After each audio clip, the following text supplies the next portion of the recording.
자유롭게 혹시 뭐 이렇게 질문하고 싶으신 거나 아니면은 뭔가 뭐 아이디어 차원에서 좀 논의하고 싶으신 거나 뭐 있으시면 예, 그냥 자유롭게 좀 예, 말씀하시면 되겠습니다.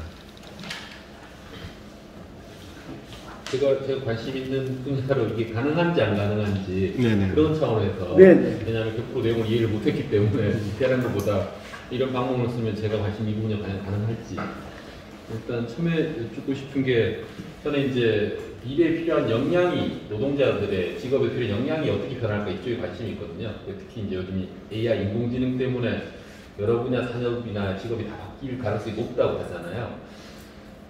그랬을 때 이제 보통 이제 예로 많이 드는 게 농업 인구가 100년 전에 미국은 한 40% 가까이 됐는데 100년 만에 2%까지 확 줄어버리거든요. 그 100년 만에 이렇게 바뀔 걸 거의 예상을 못했죠, 사실은. 이제 이런 모델로 예측을 할 때 그런 정도 예측이 일단 가능한 건지. 그러니까 제가 질문은 뭐냐면 타임 호라이즌이 기본적으로 과거 리그레시 선이나 기본적인 그냥 이렇게 선형적인 예측으로 간다면 사실 이런 변화는 예측은 안 되는 거거든요.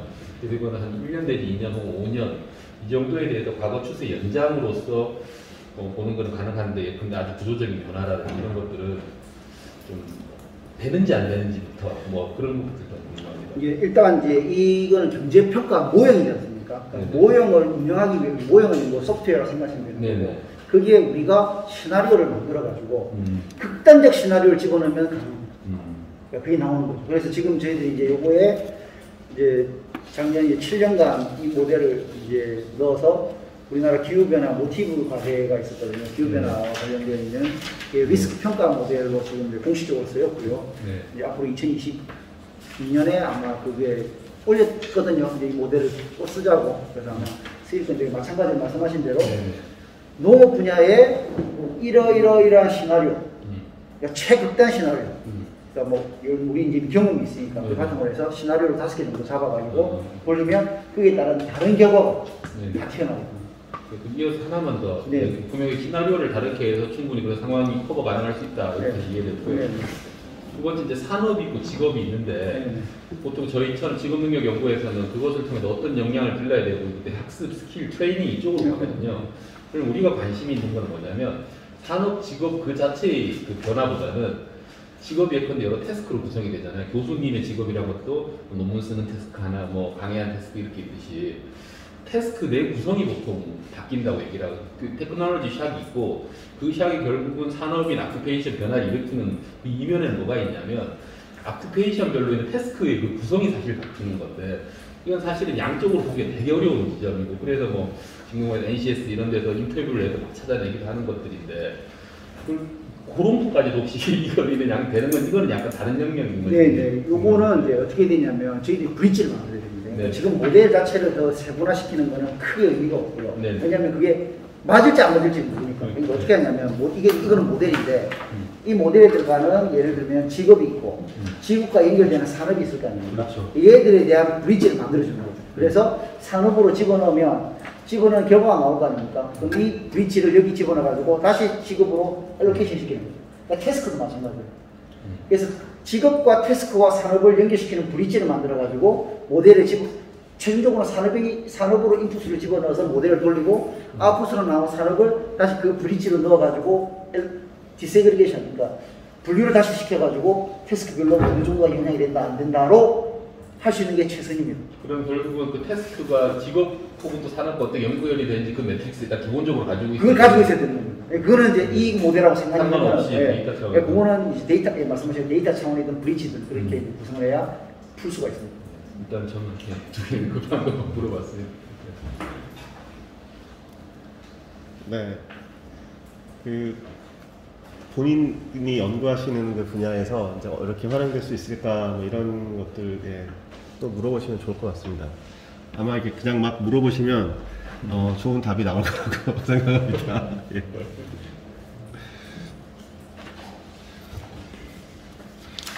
그 작년에 사실 저희 기본과제에서 했던 거는 뭐였냐면 그 치수 사업이 있잖아요. 치수 사업. 그 치수 사업이라고 하는 것이 사실은 그 효과를 평가하기가 너무 어려워요. 왜냐면은 풍수해가 나서 그 피해가 나니까 치수 사업을 했잖아요.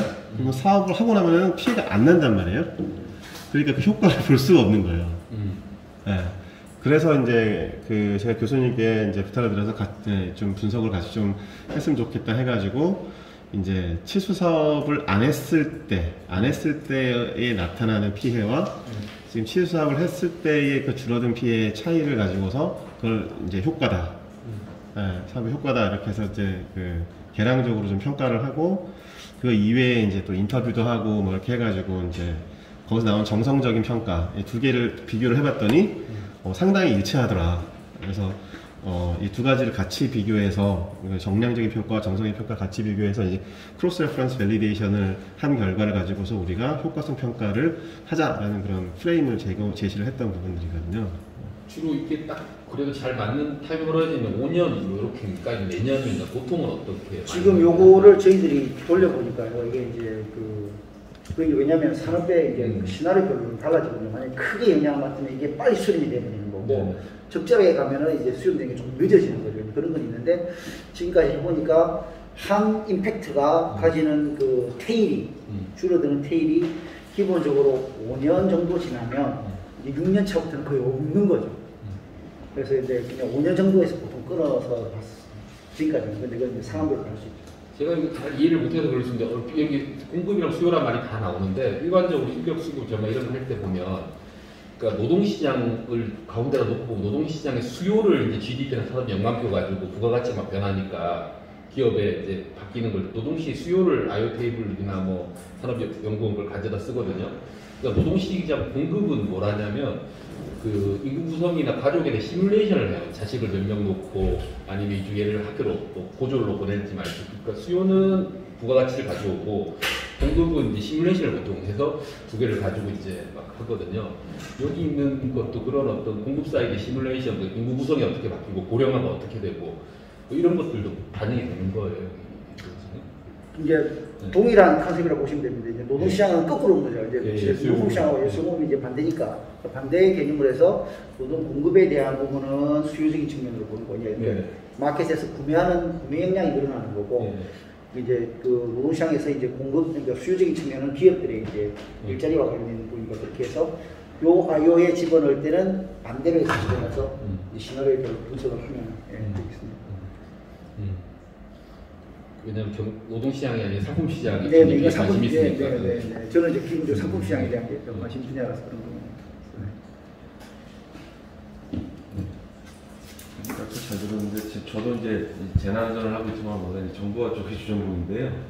다른 연구기관에 때부터 해보면 산업연관평가 분석 이렇게 해가지고 지금 교수님께서도 이제 여기서 이제 활용을 하셨지만 ICT 정책이나 산업을 통해서 나타나는 어떤 유발 효과 이런 거 분석하는 걸 좀 많이 봤거든요. 근데 이제 제가 궁금한 건 여기서 이제 교수님 개발하셔서 이제 제안하신 탄력적 산업 연관 방법론이라는 게 탄력적이라는 표현을 쓰신 게 산업연관 개수에 대한 가중치를 부여하신다. 기존 거와 좀 차이점이 그런 건가요? 아니면 뭐 다른 뭐가 더 있는지 그게 궁금해요. 기본적으로 이제 저희들이 그 이제 한국은행 같은 경우에 이제 그 실측치 데이터가 있고요. 2015년 실측치가 있고 그 다음에 이제 그걸 가지고 이제 그 추정치를 이제 만들거든요. 근데 쓰는 방법론이 뭐냐? 과거 데이터 가지고 쓰는 방법론이 뭐냐면 그 RAS 어프로치를 씁니다. 그래서 이제 그게 이제 공급과 수요에 대한 부분을 컨트레인을 하고 토탈을 컨스트레인을 해서 갭을 가지고 얘를 집어넣어 가지고 이제 예측을 하는 일반 균형 어프로치가 있거든요. 어프로치가 있는데 문제는 갭을 하다 보니까 생기는 문제가 마이너스가 나오는 거예요. 코피션트. 그래가지고 이제 뭐 그 조정하고 뭐 2, 3일을 돌리고 또 개미를 또 해가지고 뭐 찾아가 또 조정하고 좀 이렇게 해서 이제 만들거든요. 근데 이제 그게 이제 지금까지 방법론이었는데 제가 이제 한 거는 이제 그걸 응용을 해서 이제 비율을 가지고 컨스트레인을 이제 하고 그걸 가지고 이제 새로운 모델로 만든 거죠. 그래서 이제 이거는 웨이팅을 주는 그 웨이팅을 줄 수도 있는데 이트레이션이 돌아가는 거라서 optimization이 되는 거고 optimization이 되는 그게 이제 소수점 8자리까지 떨어져서 차이가 없을 때 스탑이 되게끔하는 optimization 기법이라고 생각하시면 됩니다. 그리고 또 한 가지 궁금한 게 이제 굉장히 좋은 방법론을 만드셨는데 제가 봤을 때는 이제 우리가 4차 산업혁명이고 이런 변화가 이제 있으면서 산업 분류 있지 않습니까? 분류 자체도 좀 바뀌어야 되는 거 아닌가라는 생각이 드는데 연구하시면서 기존의 산업 분류 방식 있잖아요. 네네. 그거 분명히 안 맞는 부분이 네, 있을 네. 거라는 생각이 들거든요. 그랬을 때 이 산업 분류를 좀 이제 좀 세차산업이나 새로운 환경의 변화에 맞춰서 기존의 낡은 틀을 좀 바꾸는 것들에 대해서 검토를 한번 해보셨는지. 아니요, 안 했습니다. 이걸 왜 안 했냐면, 네. 이거는 이제, 저는 이제 정말 이거 방법론에 대한 뭔가 모형을 만든 거고, 네. 방금 그 이제 4차 산업혁명이라든지 뭐 새로운 것들에 대해서 어떤 산업이 새로 나타날 것이냐, 안 나타날 것이냐를 픽업하는 거는 다른 영역입니다. 그래서 이걸 결과를 바탕으로 해서 우리가 지금 이렇게 추세가 가니까 이 영역에 있다면 산업을 새롭게 만들어야 되느냐, 새롭게 디파인 할 것이냐, 그러면 디파인한 걸 가지고 우리가 뽑아가지고 새로운 산업에 어떤 뭘 줄 거냐, 이런 걸 하는 거는 이제 새로운 영역에서 접근에 들어와서 이거하고 결합이 되어 들어가야 되는 그러니까 정책에 있어서 산업 분류표를 다시 만드는 거, 이거는 조금 다른 영역이라고 이제 생각하고 요거는 수행을 해야 되는 거고, 저는 이제 그거는 제가 하는 부분이 아니라서 안 하고 있습니다. 근데 네, 추가적인 정책 제안으로서 뭐 이런 것들도 좀 필요한데 네네. 안 맞으니까 좀 이런 것도 좀 뭐 고민해야 된다는 것도 좀 필요할 것 같다는 생각이 네, 맞습니다. 그건 진짜 중요합니다. 그러니까 처음에 제일 첫 발표하실 때도 이제 시장, 제도, 정부 얘기하셨는데 이게 환경이 변화되다 보면 기존의 시장이나 제도가 좀 안 맞는 부분들이 생기잖아요. 네. 결국 정부가 개입을 해야 되는데 그러면 정부가 정책적으로 어떤 부분에 어떻게 개입해야 되는지에 대한 얘기가 교수님께서 분석하신 시뮬레이션 결과를 통해서 거기에 하나 더 얹어진다면 이제 저희 국제연구기가 있다 보니까 그런 게 궁금하거든요. 그래서 정부가 정책적으로 뭘 해야 되지? 이런 생각이 솔직히 생길 수 있잖아요. 맞습니다. 거기에 대한 해답을, 솔루션을 좀 더 추가적으로 주시면 굉장히 임팩트 있는 그건 이제 행정정부에서 하면 되라서 그거는 왜냐면 제가 뭐 다 할 수 있는 건 아니니까. 근데 이제 마찬가지입니다. 세종시가 지금 여기는 세종시를 지금 저희들은 제외를 했거든요. 네. 제외했다는 게 충남에다 포함시켜 돌린 거거든요. 세종시에 대한 데이터가 없어요 지금. 그러면 세종시는 앞으로 지금 어떻게 될 것인가에 대한 퀘션은 똑같은 이제 지역적인 퀘션으로 들어가는 거예요. 산업적 퀘션이 아니라. 그런 것들이 굉장히 중요한데 그거를 제가 이제 생각에는 너무나 벅찬 영역입니다. 이건 그래가지고 이제 그런 부분들은 정부 정책을 하고 행정연구원에서 이제 조금 더 이제 노력을 기울이면 이게 굉장히 시너지 효과가 날 수 있고 굉장히 말씀하신 대로 중요한 영역이 되는 거고 제 관심사는 아니어서 그게 화학박사 해야 되는 그렇습니다. 그러면 이 체계에서 산업 직업이 있을 때 예컨대 기술 충격이 어떻게 받는 거예요? 예컨대 이제 AI 머신러닝 기술이 막 이제 활성화돼서 산업도 막 바뀌고 직업도 바뀔 수 있을 때 그 테크놀로지학이 처리가 어떻게 되죠? 그러니까 예를 들면 이제 시나리오로 들어가는 그 시나리오 들어가서 시나리오에 대한 평가가 되는 거죠. 예를 들면 우리가 전부 다 일로 주고 일에 대해서 그리고 그거는 전문가를 모아서 질적인 방법으로 그렇죠. 해야 돼요. 하고 그렇죠. 이것마저 양 안에 뭐 하는 그런 그런 거는 그런 맞는 키가 있으면 정말 좋겠습니다만 불가능하고 전문가들이 실적인 거 혹은 전문가들이 판단했을 때 어떤 변화라는 거 그런 부분들을 반영을 해가지고 이거는 이제 거기에 대한 걸 보여주는 형태라고 생각하십니다.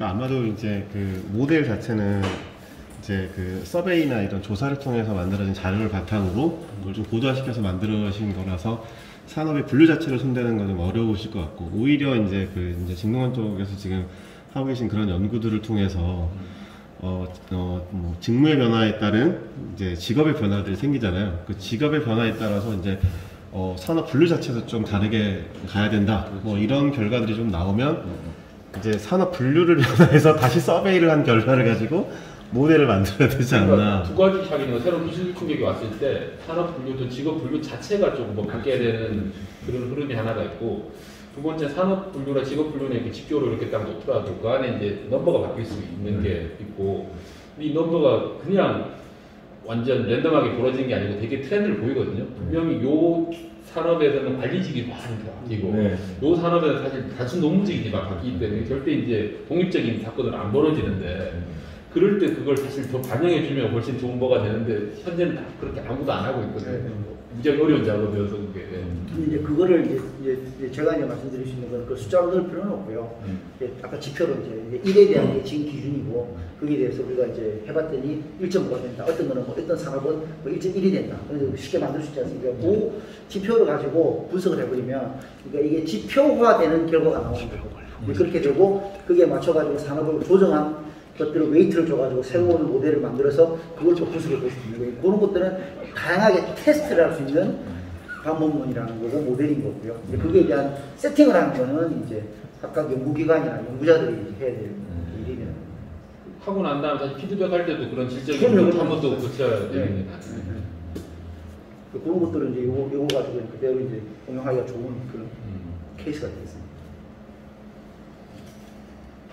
교수님 지금 오늘 소개시켜 주신 방법론이 개발된 게 언제 제 박사 논문 2007년도에 2007년에 처음 개발됐죠. 된 거고요. 이제 그거 가지고 제가 논문을 많이 썼는데요. 네. 퍼블리케이션을 이제 제가 다른 페이퍼들 마무리하다가 퍼블리케이션이 된 거는 이제 2009년도부터 이제 퍼블리케이션이 나오기 시작해서 지금 한창 나오고 있는 중이라고 생각하시면 됩니다. 저도 이제 부처 요구를 그냥 전달해 드리면 좀 불가능하다고 하는데 예를 들어 노동부는 어떤 요구를 하고 있냐면요. 그러니까 똑같은 맥락인데 테크놀로지 샥이 왔을 때 산업이나 직업으로 하는 그거는 솔직히 별로 잘 모르겠고 그 기술이 바로 얼마나 많은 직업을 만드는지 알고 싶어요. 그냥 바로 AI 기술, 뭐 시스템 반도체 기술, 뭐 빅데이터 기술 그러니까 기술이 이제 직업으로 연결이 돼야지 그 사람들이 훌륭한 가정도 개발하고 막 이렇게 되는 거잖아요. 그러면 이게 아까 다시 질문 드렸던 것 같아요. 결국 그건 남 시나리오 만들고 있는 그 방법밖에 없는 거예요.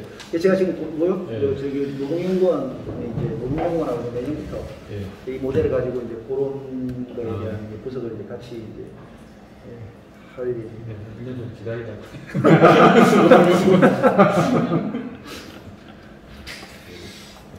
그런 경우도 있더라고요. 저 DLS 영국 노동부 노동청 미국 노동 자료를 봤는데 단순한 이거 양적 분석을 했더니 운수 쪽 인구 디맨드가 되게 많은 걸로 나왔어요. 근데 요새는 다 자율주행차에서 트럭 기사들 다 자동화된다고 하는데 이게 맞냐 그래서 그 지적인 게 들어가서 다시 조정도 되기도 하고. 네.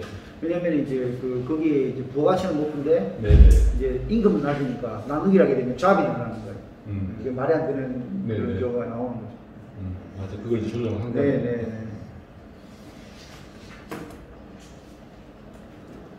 다른 분들 혹시 뭐 궁금한 점 주세요?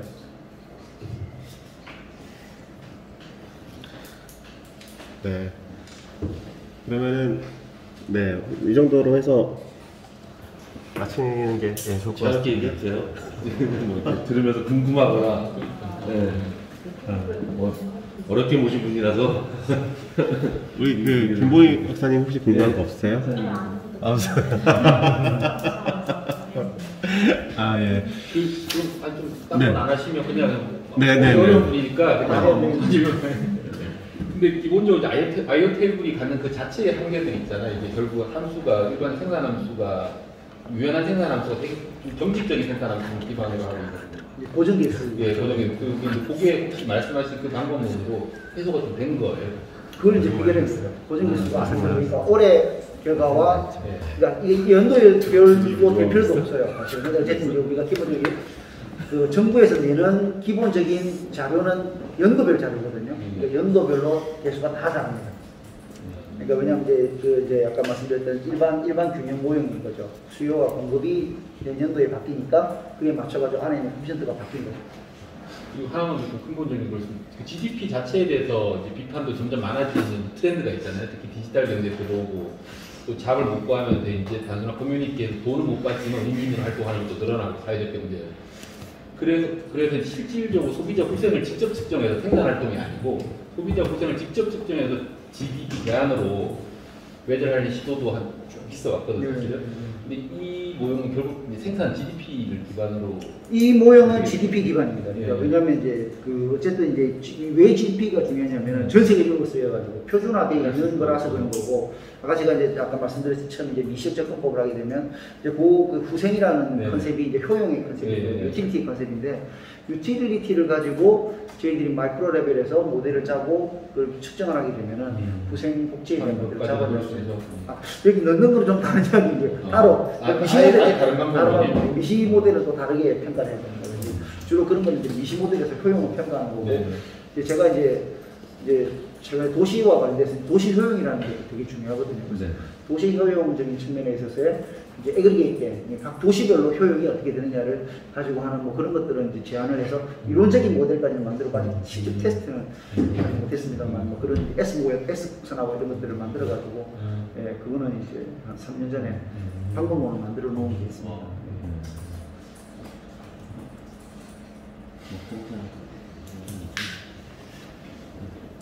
박 박사님 또 질문. 저만 아유, 가장 그래도 많이 이해를 하셨을 분이라서, 예.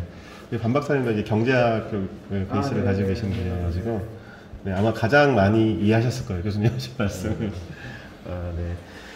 네, 그러면은, 오늘 좋은 얘기들 많이 오갔고요. 그리고 또 앞으로 또 이제 이런 정책 효과, 평가, 이런 분야에 있어서 또 같이 협력할 수 있는 그런 기회가 좀 많이 있었으면 좋겠습니다. 예.